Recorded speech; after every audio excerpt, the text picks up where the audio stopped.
MM Dhawan है जी मेरा नाम।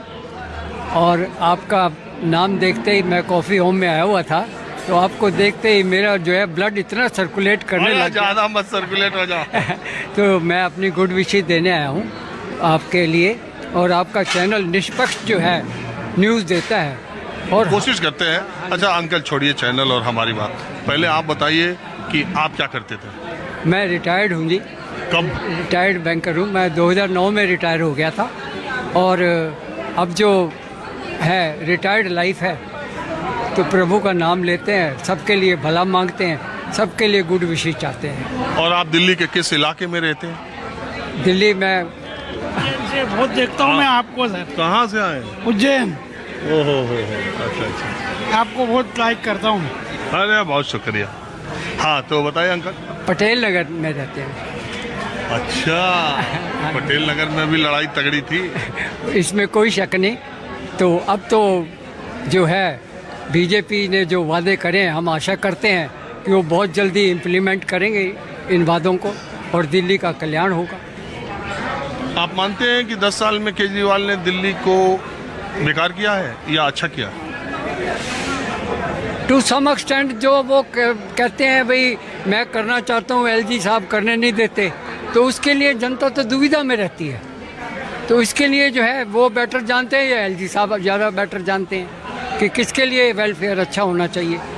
तो हम तो ये चाहते हैं कि सुधार हो, दिल्ली का सुधार हो, जिसके लिए उन्होंने वादे जो करे हैं बीजेपी ने, हम गुड विशेस देते हैं कि वो जल्दी से जल्दी इन वादों को इम्प्लीमेंट करें। चलिए, और अब आप बताइए, जितने विधायक जीते हैं, आप इतने साल से दिल्ली में रहते हैं, इतने चेहरे हैं, इनमें आपको क्या लगता है सबसे पढ़ा लिखा या समीकरण के हिसाब से, आपके हिसाब से प्रोबेबल कैंडिडेट सीएम का कौन दिखाई दे रहा है? देखिए, ऐसा है कि मेरी पर्सनल ऑब्जर्वेशन है, मोदी जी हमेशा चमत्कार करते हैं।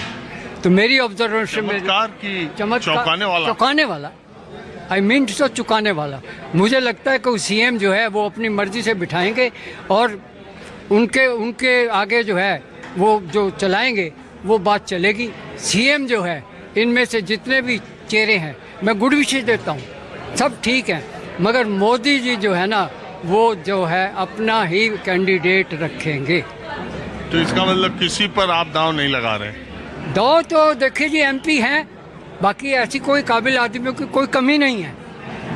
तो हम तो चाहते हैं कि ऐसा आए कि जो जनता की को भी सुने। अच्छा, जितने जीते हैं इसमें सबसे काबिल आपको कौन लगता है सीएम कैंडिडेट? मुझे सब अच्छे लगते हैं, मैं किसी को नहीं अंडर एस्टिमेट करना चाहता, मगर जो है जो मोदी जी के मन को भा गया तो बस पल्ले बल्ले पौ मारा, जो मोदी जी के मन को भा गया। आपका कोई अंदाजा? अरे अंदाजा सीएम पद पर कोई आपका है? देख, मेरे लिए कोई फर्क नहीं है, कोई हो इनमें से, सब एक जैसे हैं मेरे लिए। तो बाकी इनके साथ मैं सहमत हूँ कि मोदी जी को जो भाए बस वही बढ़िया है। इनकी ये मानते हैं? अच्छा, ये सारे जो है ना मोदी जी की वजह से ही जीते हैं। यही मेरा अगला सवाल था कि ये जो जीते हैं, ये जो 48 जीते हैं, वो सब मोदी जी के चेहरे पे जीते हैं या अपनी बदौलत भी जीते? अपनी बदौलत कोई नहीं जीता, इनकी औकात इतनी किसी की नहीं है। उसमें बहुत सारे दाव पेच होंगे, बहुत कुछ हो गया, और वो सबसे पीछे वही है, उनका सहारा था, उनके वजह से जीत गए हैं। और वही फैसला करेंगे कल को, जब भी फैसला करना है कि कौन प्रधानमंत्री इसका चीफ मिनिस्टर बनेगा यहाँ का। आप आ गए बाबूजी से पेट भरेगा क्या? आप तो बताओ, वो खाना खाएंगे आपका पेट भरेगा? हम तो हमेशा ये कहते जो कहता है जो बोल दिया।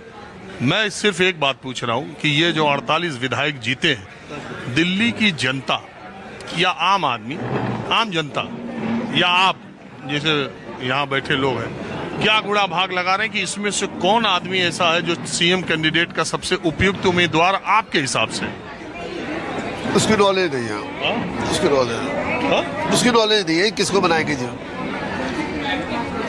इसके बारे में बनना आपके हिसाब से किसको चाहिए? उसके बारे में नॉलेज नहीं है सर। आपको क्या लगता है? सर, दिल्ली में सिर्फ पढ़ा लिखा आदमी ही जो है नहीं चलने वाला है। अगर आप परवेश वर्मा का नाम कह रहे हैं, परवेश वर्मा उन लोगों में से है जो क्या कहता है, गोली मारो हैं। अगर ये लोग जो है अगर आप बनाओगे तो क्या इन्हीं चीज़ों को आप इनाम देना चाहते हो? कम से कम आप मजिंदर सिंह सिरसा की बात कर रहे हो तो कब वो सिख कम्युनिटी से हैं। ये वो लोग हैं जिनके पास लोगों कम से कम लोगों को सर्व करने की भावना है। जो देश में जो है जगह जगह गुरुद्वारे खोल के, दिल्ली में ही आप देख लो, कहीं जो है क्लिनिक चला रहे हैं, कहीं जो है खाना खिला रहे हैं। तो और सिख कम्युनिटी ने तो देखो सफ़र भी किया है 84 के दंगों में। तो मेरे हिसाब से अगर आप कंपेयर करें तो ये मजिंदर सिंह सिरसा चाहे वो जैसे भी हैं, और ऐसा तो नहीं है कि वो जो है पढ़े लिखे नहीं है, कुछ तो होंगे, ग्रेजुएट वगैरह तो है ना, तो वो पॉलिटिकली मैच्योर्ड है। वर्मा का देखिए, हालांकि ये भी मुझे याद नहीं है कि भारतीय जनता पार्टी में कोई व्यक्ति मुख्यमंत्री रहा हो और उसका बेटा भी मुख्यमंत्री हो, ऐसा भारतीय जनता पार्टी में कोई नेता मुझे याद नहीं आ रहा है कि कोई है। वैसे दिल्ली में इंटरेस्टिंगली साहिब सिंह वर्मा मुख्यमंत्री थे, उनके बेटे भी विधायक का चुनाव जीते हैं, हालांकि वो पहले भी जीते हैं, और मदन लाल खुराना जो मुख्यमंत्री थे उनके भी बेटे चुनाव जीते हैं, हरीश खुराना, और सुषमा स्वराज जो मुख्यमंत्री थी उनकी भी बेटी चुनाव जीती है, वो सांसद है। यानी 93 से 98 तक जो 3 मुख्यमंत्री थे दिल्ली के, उन तीनों के बेटे बेटियां चुनाव जीते एमएलए और एमपी का। चलिए हरीश खुराना, लेकिन परवेश वर्मा के साथ एक प्लस पॉइंट ये है कि उन्होंने आम आदमी पार्टी के सबसे कद्दावर नेता को हराया, पहली बात। दूसरी बात, उनके विधानसभा लोकसभा जो है का क्षेत्र नहीं था, यहाँ से पहले वो कभी नहीं चुनाव लड़े थे, बावजूद इसके सबसे टफ सीट पे आके उन्होंने चुनाव लड़ा। उन्होंने पैसा बांटा, ये किया वो किया, वो सब अलग बात है।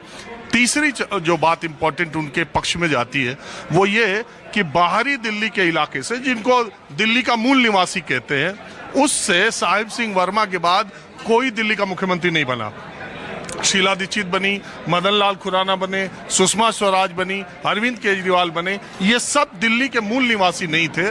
परवेश वर्मा मूल निवासी है। एक दूसरे जिस कम्युनिटी से आते हैं उस कम्युनिटी को मोटे तौर पर भारतीय जनता पार्टी का उस कम्युनिटी में पेनिट्रेशन कम माना जाता है। हालांकि उसके डोमिनेंस वाली भी ज्यादातर सीटें बीजेपी जीती, हरियाणा में भी और पश्चिमी उत्तर प्रदेश में भी, और दिल्ली की बाहरी दिल्ली की तो तकरीबन सारी सीटें बीजेपी को मिली।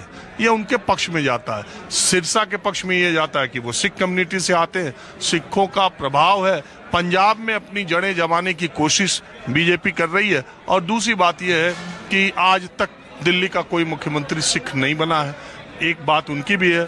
और महिला मुख्यमंत्री की भी बात आ रही है कि बीजेपी रूल्ड स्टेट्स में कोई महिला मुख्यमंत्री इस वक्त नहीं है। ये अच्छा मौका है कि बीजेपी महिला को, जब वो लोकसभा और विधानसभा में आरक्षण का बिल पास कर रही है, तो एक मौका है, छोटा स्टेट भी है, तो यहाँ किसी महिला को मौका दे दिया जाए। तो बहुत तरह के समीकरण भारतीय जनता पार्टी के कार्यालय में गया था, दिल्ली कार्यालय भी और राष्ट्रीय का, तो इस तरह की चर्चा बहुत सारे नामों में चल रही है। मैंने सोचा नेता और कार्यकर्ता और विधायक तो गुड़ा भाग लगा ही रहे हैं, एक कॉफी होम में बैठने वाले किस पर दाव लगा रहे हैं, तो थोड़ा आप लोगों से राय लीजिए।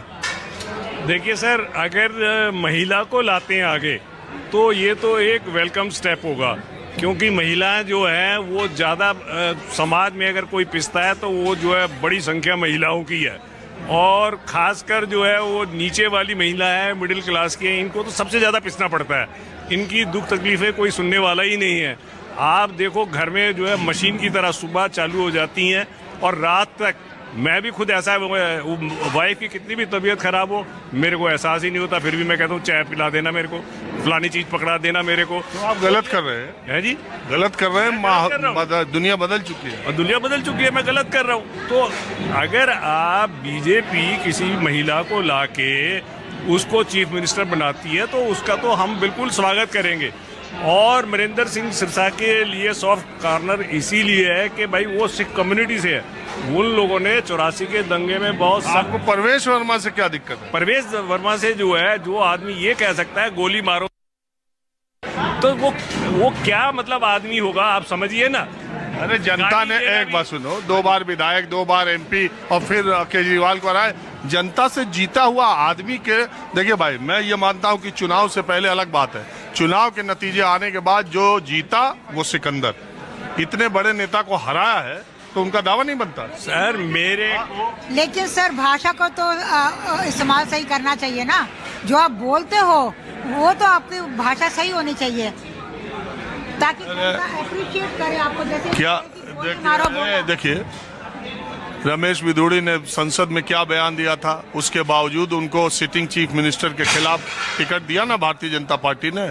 पॉलिटिक्स में और चुनाव में जीतना सबसे ज्यादा इम्पोर्टेंट होता है। अच्छा बहन जी छोड़िए, जाने दीजिए, आप बताइए कौन। अगर कोई महिला प्रधानमंत्री अगर ये मुख्यमंत्री बनती है तो बहुत अच्छा होगा, बहुत बढ़िया होगा। क्योंकि आतिशी जब थी तो उसको भी बड़ा सपोर्ट मिला सबसे। इवन एलजी तक ने बोला कि आतिशी को मैं बहुत पसंद करता हूँ, उनके काम को बहुत पसंद करता हूँ। तो मुझे लगता है कि मोदी जी को शायद किसी महिला को आगे लाना चाहिए जो मुख्यमंत्री बने। एक बात मौका जरूर देना चाहिए। वही मैं कह रहा हूँ कि किसी स्टेट में अभी महिला मुख्यमंत्री नहीं है। तो एक बात है, आतिशी पूर्व मुख्यमंत्री थी और जो लोग विधायकी जीते हैं उसमें गोपाल राय एक सीनियर मोस्ट विधायक है और भी लोग हैं, लेकिन चूंकि वो पूर्व मुख्यमंत्री थी तो बहुत उम्मीद है कि लीडर ऑफ अपोजिशन आतिशी आ जाए। ऐसे में एक महिला मुख्यमंत्री और एक लीडर ऑफ अपोजिशन महिला अगर बनेगी तो ये देश में पहली विधानसभा होगी। आपको पता है कि वो बाहर वो कौन सी संस्था है जिससे वो अवार्ड वो जो है स्कॉलरशिप लेके बाहर पढ़ के आई है? Rhodes scholarship. हाँ, रोड्स स्कॉलरशिप वो लेकर आई हैं और वेल एजुकेटेड हैं। और ऐसी महिला अगर अपोजिशन में भी महिला है और जो है इधर भी जो है चीफ मिनिस्टर भी महिला है, तो मैं कहता हूँ ये देश के लिए एक बहुत बढ़िया एग्जाम्पल होगा। एक देश को जो है हर जगह फॉलो करने के लिए एक उदाहरण बनेगा। पढ़ी लिखी हो, अच्छी हो और भाषा की जो है ना लोगों को एड्रेस करने में बहुत बढ़िया होनी चाहिए। ये जरूर मोदी जी देखें। अच्छा आप आतिशी थी, आतिशी की लैंग्वेज देखो, उसके बात करने का ढंग देखो। सब तो देखते ही रहेगा, पार्टी तो चुनाव हार गई। कहीं काम नहीं हुआ, जैसे किसी की तनख्वाह दिलाने का कुछ करना है, फिर भी आतिशी जी ने करवाया। होम गार्ड की सैलरी रुकी हुई थी, आतिशी ने एलजी से रिक्वेस्ट करके बहुत कुछ करके कोई अभद्र भाषा नहीं बोली, बढ़िया तरीके से सब काम करा, जिसकी तारीफ एलजी ने भी करी। मानते हो कि नहीं? तो ऐसी महिला हो जो कि पढ़ी आप किस इलाके की? अच्छी हो। मैं रोहिणी की हूँ। वहाँ बीजेपी जीती है। वहाँ बीजेपी जीती है। तो सरकार तो देखो, विजेंद्र गुप्ता के नाम नहीं ले रहे हैं बेचारे, इतनी बार जीते आपकी लहर में भी देखिए इतना पुराना कार्यकर्ता। मैं इसलिए नाम नहीं ले रही हूँ क्योंकि ये तो ईश्वर की देन है कि हमेशा चेंज जरूरी होता है और ये शायद ऊपर से ही है कि भाई ईश्वर ने ऐसा करा। ठीक है, क्रिकेट और राजनीति में हम एंड मोमेंट तक कुछ नहीं बोल सकते कि क्या होगा। उनको आना था तो वो आए, लेकिन महिला अगर मुख्यमंत्री बनती है तो हम बहुत वेलकम करेंगे। इवन ये लोग भी जो बैठे हैं सारे, लेकिन अच्छी हो, पढ़ी लिखी हो, बोलने में अच्छी हो और लोगों की काम को समझने की हो। लोगों ऐसा कौन आपको दिखाई दे रहा है दिल्ली में? ऐसा कोई है दिमाग में? नहीं, मेरे दिमाग में नहीं है, लेकिन मैं तो ये आम वैसे ही बता रही हूँ कि इसके माध्यम से सबको जाएगा कि मोदी जी इस बात पे जरूर गौर करें कि जो कि लोगों के काम करवाने वाली हो, बढ़िया हो और सबकी अरे हम ये कह रहे हैं ब्रिजेंद्र गुप्ता भी तो जमीनी कार्यकर्ता है, इतनी बार जीते, आम आदमी पार्टी की लहर में जीते, आपके विधायक हैं, आप उनके लिए कुछ नहीं सहानुभूति रख रही है? नहीं, अभी तो इनकी लहर आ गई ना।